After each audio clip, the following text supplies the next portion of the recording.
Hi and very good evening to you all. Now as you could see there, today I'm going to discuss a very crucial but very confusing. Most students, very confused about these terminologies in oral pathology, which is related to ossifying fibromas, osseous fibromas, cementifying fibromas, cemento-osseous fibromas. So what are the differences, what are the similar lesions, like kind of things. Okay, so I'm going to discuss on this, and it's a very important question, because very recently you might have seen in the previous question papers, like the terms the juvenile ossifying fibroma, juvenile sematoid ossifying fibroma, cementifying fibroma, cemento-ossifying fibroma, like that. So it's a very recent crucial topic I'm going to discuss today. So let's directly jump into the topic. Okay, now the portions I'm going to discuss here is going to be these terminologies. Okay, peripheral ossifying fibroma. Don't worry, I'll tell you how to learn these terms. Okay, initially you might feel everything is the same. So its first one is peripheral ossifying fibroma. Then you have got very related central ossifying fibroma. All this has got different names. I'll tell you how to remember. Then there is juvenile ossifying fibroma. Okay, very key topic. Then there is in Neville. So all these three is from Schaeffer's. In Neville, if you see, there is one more lesion, cemento-osseous fibroma. Okay, cemento-osseous fibroma. In your like Schaeffer's, it's included under peripheral ossifying fibroma or ossifying fibroma. But Neville is a separate lesion. So let's discuss them separately. Okay, so that if in case a question comes from Neville, you know what is the difference and how to differentiate between. So the first thing I'm going to tell is about the other names of each of these lesions. Okay, so the first one, which is peripheral ossifying fibroma, is also known as what? It's very important to know it has got four different names. Okay, the first one is peripheral odontogenic fibroma. Okay, so please note the term called peripheral. Okay, peripheral. Okay, this term is very important. Odontogenic, that is its origin from odontogenic structures, and it's a fibroma. Okay, so and it's not odontoma or it's not any other thing. It's a fibrous lesions. Okay, now second name is peripheral ossifying fibroma. So it's a fibroma which is ossifying. There is a bone. Okay, so they're saying the origin is odontogenic, but there is ossification. That's the only thing you have to note now here. Okay, then peripheral cementifying fibroma. So there is, some people said it's ossifying. There is osseous structures. So they're saying it's ossifying. Some people said no, that is cementifying. There is cementum-like structure, not osseous. Okay, but all of these are the term peripheral. That means it's seen on gingiva. Okay, it's a peripheral lesion. It's a soft tissue lesion. Other name is calcifying or ossifying. They said, okay, it's a calcifying structure or ossifying structure. That's okay, you say it, but I will say that it's an epulis, because it's a kind of, it's not a very fibrous, it's a kind of an epulis. You might have seen the term epulis, very reddish structure which bleeds. So they said it's a kind of epulis. So basically, though they didn't use the term peripheral, they said they very clearly, so all this peripheral here means what?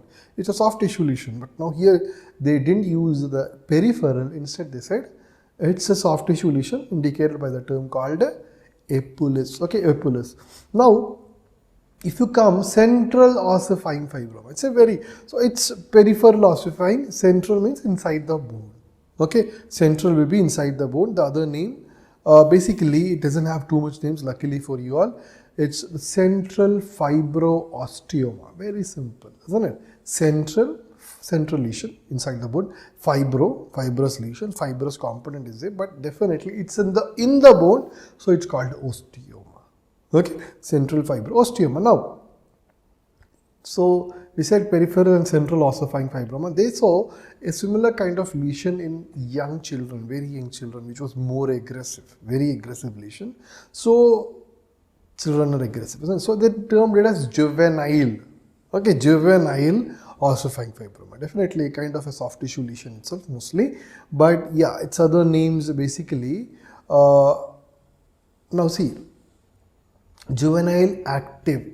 So the term juvenile is there. Okay, no worry.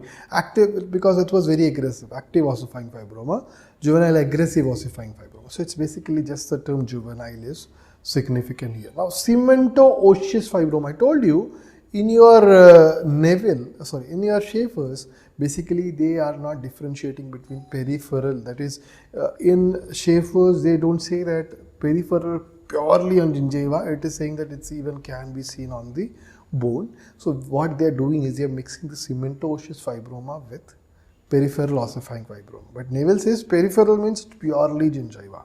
Okay, even Schaeffer says it's majorly on gingiva only. But now the difference is that here it's a kind of more kind of non-gingival lesion. That's the term, they remove the term cemento-osseous. They removed the term peripheral and they said cemento-osseous fibroma. N means Neville. Okay. Now, also known as, again, three names. It's very simple. They have just removed the peripheral. So instead of peripheral ossifying fibroma, they call it as ossifying fibroma. You might have come across lots of questions related to this. Then the second thing is cementifying. So they said either osseous or cementum-like structure. It's not basically cementum, it's cementum-like. Okay, there is no reversal lines like the previous lesions we discussed, which if there was reversal lines, we will say that it is cementum. Now this is cementifying, like cementum. Okay, now cemento-ossifying, they've mixed it. Okay, cemento-ossifying fibroma. So hopefully you have learned the names very, very simple. The first one is peripheral ossifying. Basically all the terms are related to peripheral, other than it's either ossifying or cementifying or cemento-ossifying, combined. Central ossifying fibroma, very, very simple. That's just saying that there's a central osteoma. Okay, central, and it is a fibrous lesion, so central fibro-osteoma. Juvenile, the term juvenile will be there. Cemento-osseous fibroma, so they just remove the peripheral part. Okay, so now let's understand more details, differences, origin, and all the related things which it comes to this particular lesions. Here I'm going to discuss about the origin, okay, which is major differences out there among these lesions one by one, and I'm going to tell about the clinical features. I'm going to tell about, so all these are very important, okay, very, very important areas. Radiographic and histologic features are there, and finally some very few commonalities between them. Okay, so you can't find all these in any textbook. It has just been taken from textbook, journals, everything. Okay, but major references being Schaeffer's and Neville. Among that, major is Schaeffer's, because that is where you get your questions from. Okay, so now coming to the origin part. Now this is very interesting. Question has come, please note. So we all said it, or we all started with peripheral ossifying fibroma. Okay, POF. Okay, basically ossifying fibroma, which is seen on gingiva. So now their origin is very much related to your teeth. Okay, so it's from the periodontal ligament cells. So if you just see here, okay, you can see that, okay, this is the periodontal ligament cells, okay, and this is the periosteum, okay, this is the periosteum.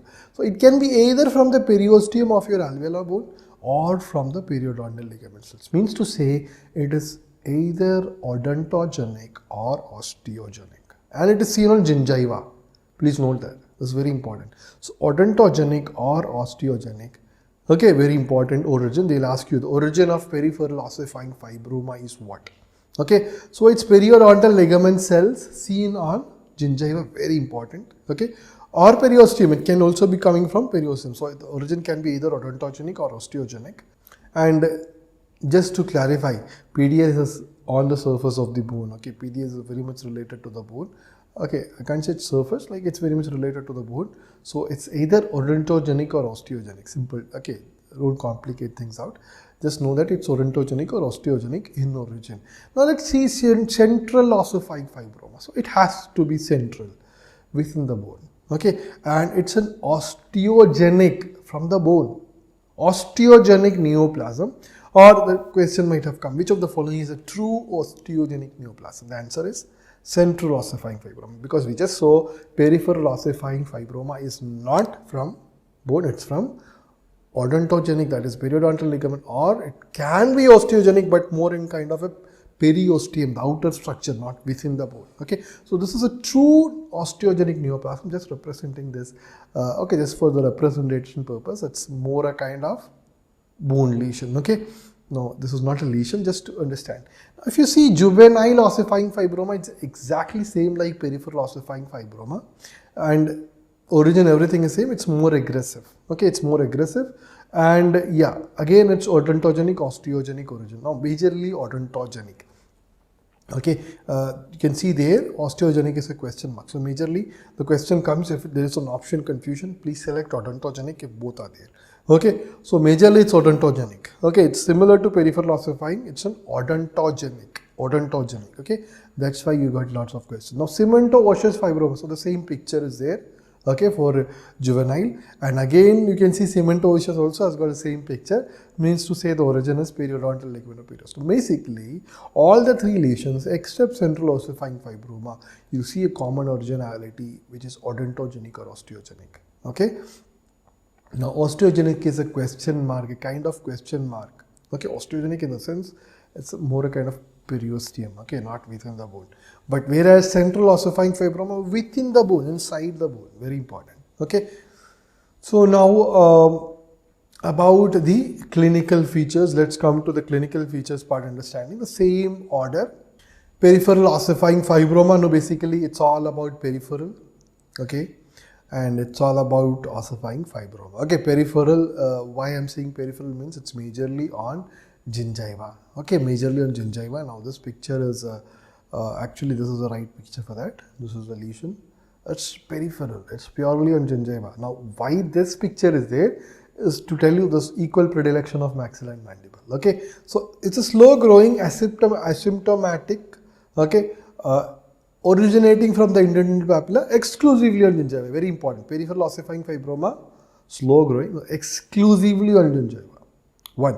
And equal predilection for maxilla and mandible. That's the only purpose of this particular picture. So two pictures will tell you peripheral ossifying fibroma.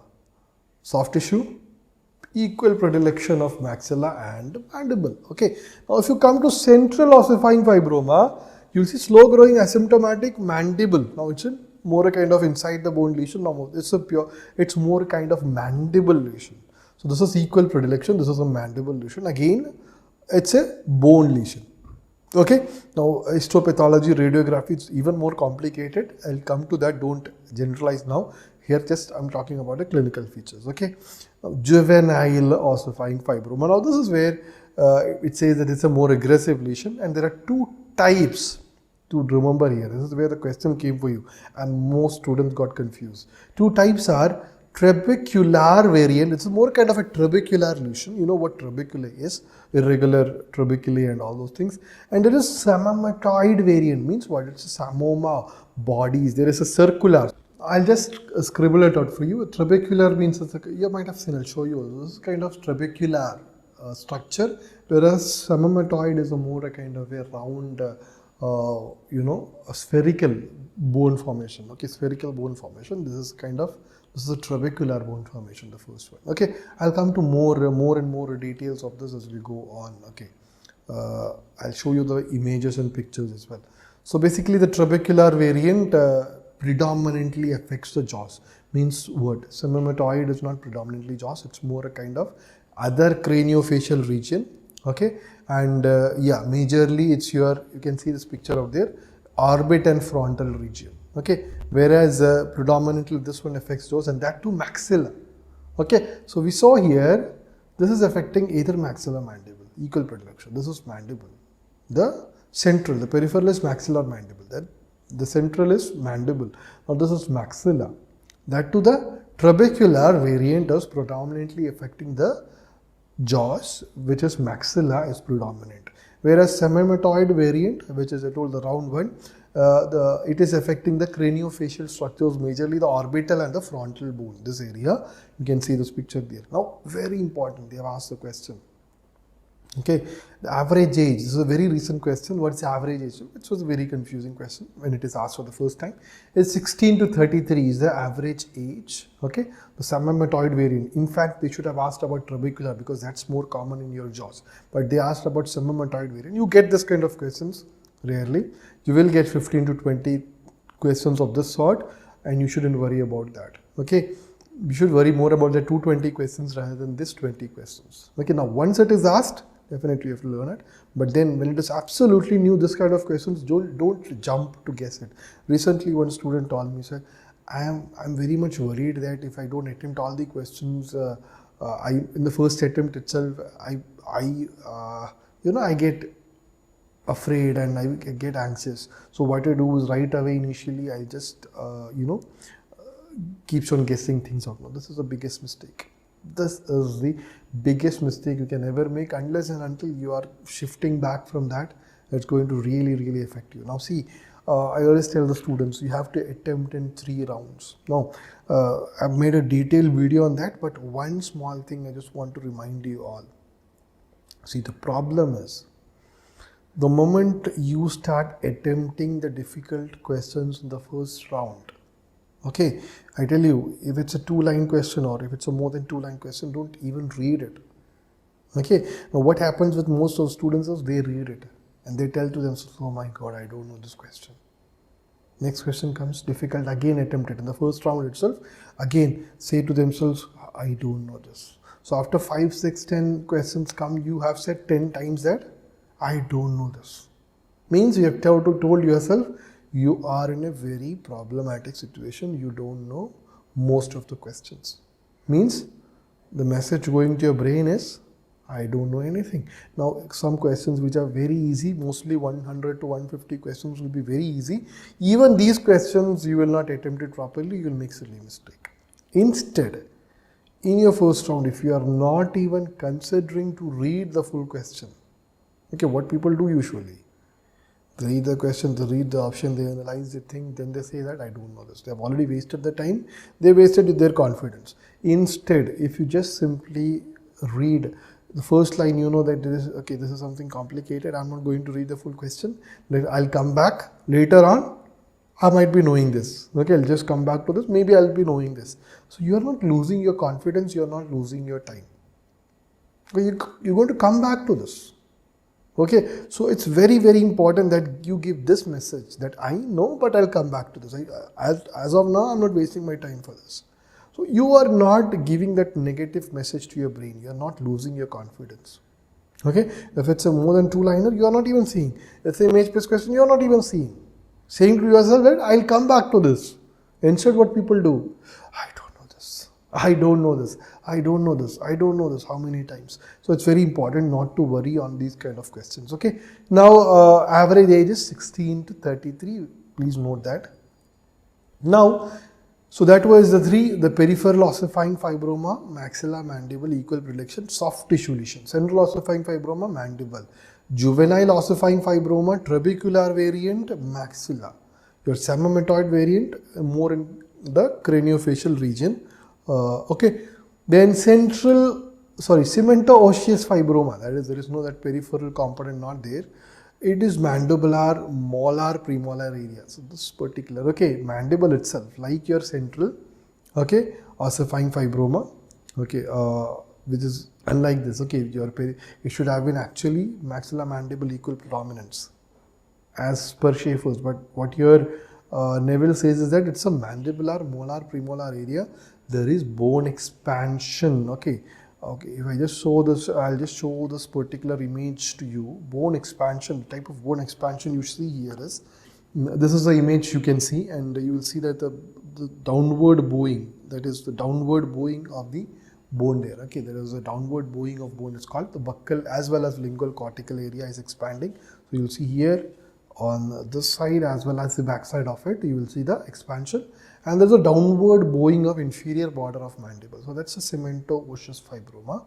And yeah, so Neville even goes a little bit more, and there's a question on this as well. Okay, in one of the recent papers, you get a question called, which of the following type of fibromas is associated with hyperparathyroid jaw syndrome? Answer is cemento-osseous fibroma. Even if it's peripheral cemento-osseous, no. It's, if there is an option called cemento-osseous, select that. If no, there is no cemento-osseous, only peripheral, select peripheral. But please note, it's this cemento-osseous fibroma which is associated with hyperparathyroid jaw syndrome. And the gene associated is very simple to remember, HRPT2, hyperparathyroid 2. Okay, jaw syndrome. So it's hyperparathyroid is involved. jaw is involved. What is associated with the jaw? With the jaw is cementosseous fibroma. Now, more lesions are there if you want to know without CPR. Now, means to say that this is a very systemic lesion. It affects multiple organs, but you don't need CPR for this. That's how we can remember. That is without CPR. So, without is W. Wilms tumor. Basically, it's a tumor of kidney, renal cancer. Wilms tumor is a renal cancer. That's W. C is cementosifying fibroma, like I was talking to you. P is parathyroid adenoma. Okay, parathyroid adenoma, and yeah, it's basically parathyroid gets tumorogenic. Okay, there is tumor developing on the parathyroid, and you have got a renal cyst. So this is a renal tumor for W, Wilms tumor, and there's a renal cyst out there. Okay, and there is a mutation. So major thing is, the question is, hyperparathyroid jaw syndrome is associated with which fibroma? Cemento-ossifying fibroma. Very simple and direct question. Okay. Now that was about the clinical features. Let's come into the more problematic area. Okay, even this is problematic, but yeah, hopefully this is made easy for you. Radiographic and histologic I have discussed in one area, just to make the difference that one is soft tissue lesion, but what is seen, even if histologically it shows bone, it's seen in soft tissue. So all this differentiation. So let's start the first lesion, which is peripheral ossifying fibroma. We said it's purely on the origin is odontogenic, osteogenic, purely on the gingiva, we saw that. Okay, and yeah, it is maxilla, mandible, both, it's in both. Okay, now peripheral ossifying fibroma, two things you have to know. That is, basically it's a peripheral. It's a peripheral. Means to say that there will be lots of cellular component, and it's also a fibroma. So there should be a cellular component with very calcification. So in the soft tissue there is calcification. Okay, so that is why it's called a peripheral ossifying or cementifying, the term. Okay, ossifying. So calcification can be either bone or cementum, isn't it? Like we have been saying. But it's a peripheral, it's a soft tissue lesion. And yeah, globules of calcified material closely resembling acellular cementum. Resembling cementum. So hence the name, it can be peripheral cementifying also. So it can be peripheral ossifying or cementifying. You already seen that. So basically this is the, again, for demonstration purposes, you don't need to learn this and all, just to see lots of cells, lots of cellular, too much cellular. There is a bone, the pinkish area is bone. Oh sorry, not bone, I mean the calcifications. Okay, you can see even deeper calcification, cementum-like structure, and osteocytes and all those things. So that's basically the, just know, okay, just know that it is a cellular connective tissue with calcification. So that's the name suggesting. Now if you see, yeah, very important, the bone involvement is seen. Now what did we saw? Peripheral ossifying fibroma, soft tissue, but there is calcification. But now histopathologically, how it's not saying that it goes beyond soft tissue. Bone involvement doesn't mean that. It's purely on gingiva only. But what I mean here is, there is a connection with the bone. One is calcification, we saw histologically. Secondly, even radiographically, you will see the cupping effect of bone. Okay, you will see, if you just see, if this is the bone, okay, there will be a kind of cupping effect. Okay, there is some kind of cupping effect inside, going inside. Okay, a little kind of cupping, like a punched effect. Okay, cupping effect will be there in the bone due to the soft tissue. Okay, the soft tissue is there. Due to that growth, there is a cupping effect, small depression on the bone will be seen. And histologically, that's a wonderful part, osteoid is seen. What is osteoid? Unmineralized organic part of the bone. Okay, if you just see this picture out there. Okay, this is basically bone matrix. Uncalcified bone matrix is what is osteoid. So you will see this kind of, what does it suggest? I don't want you to read osteoid like this. It just says that it's a soft tissue lesion affecting the bone, having some bone, okay, kind of osteoid inside, which is and as well as some kind of calcification. So it's a kind of connection there. Now why I'm saying all this is to tell you this question you saw in your book, recent one of the older questions, I guess. Which of the following is a reactive lesion of gingiva? You might have seen this question. That may demonstrate bone radiographically and and even histologically or microscopically. And there were different options out there. One of the options was peripheral ossifying fibroma. Basically, simple ossifying is there. It's peripheral, means gingiva, and it's a fibroma. So basically, this question don't forget this. Basically, it's all on it's all on the gingiva having some bone microscopically, radiographically, okay, and the bone is basically osteoid and some kind of calcifications. That's it. So that was your peripheral. Now coming to the central ossifying fibroma. Now this is a pure, true osteogenic neoplasm. Okay, it's not like unlike other. Okay, so it's a well circumscribed lesion on the bone, and it shows that transition radiolucency into radiopacity kind of thing. Okay, initially you will see the radio, lucency, then it becomes radio opaque. Okay, it's very obvious kind of bone lesion. Okay, you might have seen there's many other fibrous dysplasias and all those things. Okay, initially that transition from radiolucent to radio opaque, not very significant. Now juvenile ossifying fibroma, that's very important. I told you already there are two variants, this trabecular and cementifying. I'll come to that. But now it's a more cellular and less mineralized than the classic peripheral ossifying fibroma. It's more cellular, okay, and less mineralized. If you just see here, okay, the mineralization is, the pinkishness is even more. Okay, you can see cells also, but yeah, pinkishness is, more here. Whereas here it is a kind of less, mineralized. I'll come to that. I'll show you the picture also. Now that's where the difference, there is trabecular variant, I told you cementifying variant.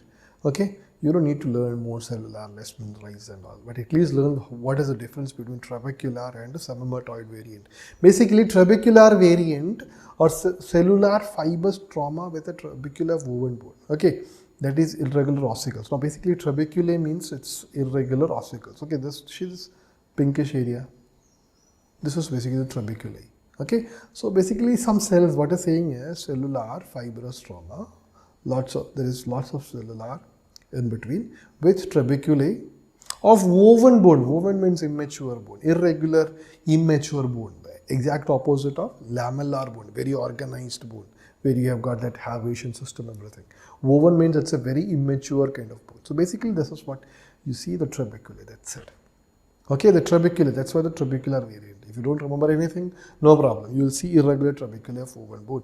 Cementifying variant contains numerous small round ossified structures. Okay, that is called pheromas, spherical ossicles. So this was irregular ossicles, this was spherical ossicles. Okay, it was called pheromas body, so that's why the name cementifying variant. You can see this spherical ossicles, isn't it? So this is trabecular. So there's a two different, cementifying and trabecular variant. Okay, now, yeah, with rapid growth, we said that it's aggressive. The ground glass opacification, or there was no image in your Schaefer's or anything, but I just found this out from internet. This is a ground glass appearance. Okay, this is the maximum. I'm zooming in. This is a ground glass appearance. Okay, even you see this in other lesions like I think hyperparathyroidism and all, isn't it? So ground glass appearance is seen, ground glass opacification of the jaw. Then cemento-osseous fibroma finally. Basically, it's a bony kind of a lesion, we said.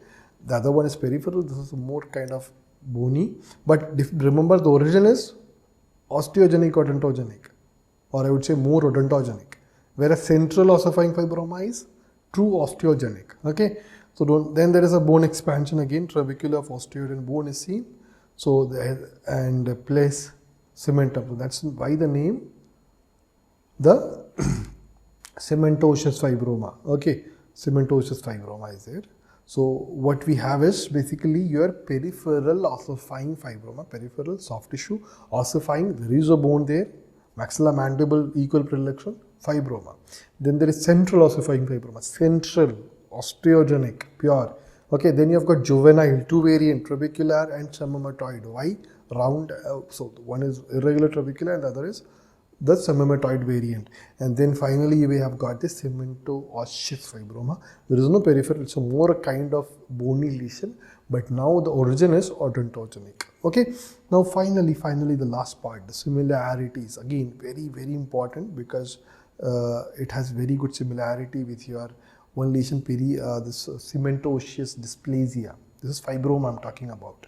Okay, periapical cemental dysplasia and all those, no? We studied previously. So it has some similarities. So the similarities are similarities between these lesions first. All these lesions, the treatment is the same, surgical excision. Okay, age all in young age, but juvenile is even younger age. Sex predilection, this is a major difference. It's females. Okay, like your periapical cemental dysplasia, where we saw that it's this female's Afro-African origin, isn't it? But now, except the juvenile ossifying fibroma, which is in males. Okay, so hopefully that will be sufficient. And by this, I'll just conclude. It's all very, very, very simple. Just know the origin. All are same except here central ossifying fibroma, which has got an origin which is from the bone, true osteogenic. Others are odontogenic, osteogenic question marks. Now, yeah, the same thing. Then the names was the first one. Okay, isn't it? There is peripheral. Then you have got central. Then you have got juvenile, and finally there is no peripheral. Okay. Then yeah, did I miss a note out here? Okay, that was just the origin. Okay, origin of all the lesions. Peripheral ossifying fibroma is odontogenic or osteogenic. Osteogenic question mark. Central ossifying fibroma, true osteogenic neoplasm. Juvenile ossifying, it's majorly odontogenic, osteogenic question mark. Same thing. Odontogenic, osteogenic question marks. Okay. Now, now see, cementosseous fibroma, we saw that it's a more a kind of osteogenic is also there. But other two, juvenile and the peripheral, is osteogenic question marks. Okay, now clinical features, we saw that peripheral is purely a soft tissue lesion having maxilla mandible equal predilection. Central has to be mandible, and then juvenile two type trabecular and submematoid. Trabecular is more jaw, which is maxillary. Submematoid in the craniofacial orbital region. Cementosseous fibroma, molar, premolar. Now, what is more important is associated with hyperparathyroid jaw syndrome. Okay, and then peripheral ossifying fibroma, the clinical, radiographic histologic features. Peripheral ossifying fibroma, the key here is just to note that there is bone formation. And this question, which of the following is reactive lesions, okay, of the bone having this bone radiographically and histologically. Central ossifying fibroma, no much to learn there. Juvenile, yes, the trabecular and submematoid variant with the ground glass opacification radiographically. Cementosseous fibroma, it's again cementosseous fibroma without any peripheral involvement. Similarities, a major difference here is sex predilection is female for all except your juvenile ossifying fibroma, which is seen in males. Okay. Now, before concluding, I just want all of you to comment. Okay, your views. Okay, you can modify on those things in the upcoming videos. How much months of preparation do you think? Okay, forget about what is ideal now, what you have realized or whatever. How much months of preparation is needed for NEET MDS preparation? Just comment it below this particular video when it is there on the YouTube. That is it 3 months, 6 months, 12, 10 months, 12 months, whatever number comes to your mind. How much do you think is a good? Ideal, you will say 2 years. No, I'm not saying the ideal and all. What do you think? One duration which is good for NEET MDS or which is usually enough for NEET MDS preparation. What do you think, your observation? Because lots of misconception in this part among the students which has to be cleared. Okay, so just comment below. Those who are doing right now can also comment. Okay, it's not necessary that you are those who are starting. No, anyone can comment below. And yes, and please do one thing. If this video has helped, because many students, say that it helped me, a very good video it was, and they say it in the WhatsApp. Instead, if it has helped you, comment that and give it a like. Okay, so that we can put more videos on YouTube. There is 300 plus videos on our app, as many of you know. Lots of videos are there on the app, and but yes, now we're putting more videos on the YouTube. So if people promote, we'll be putting more and more videos on the YouTube, which helps everyone. Okay, So thank you so much. Have a great day and take care.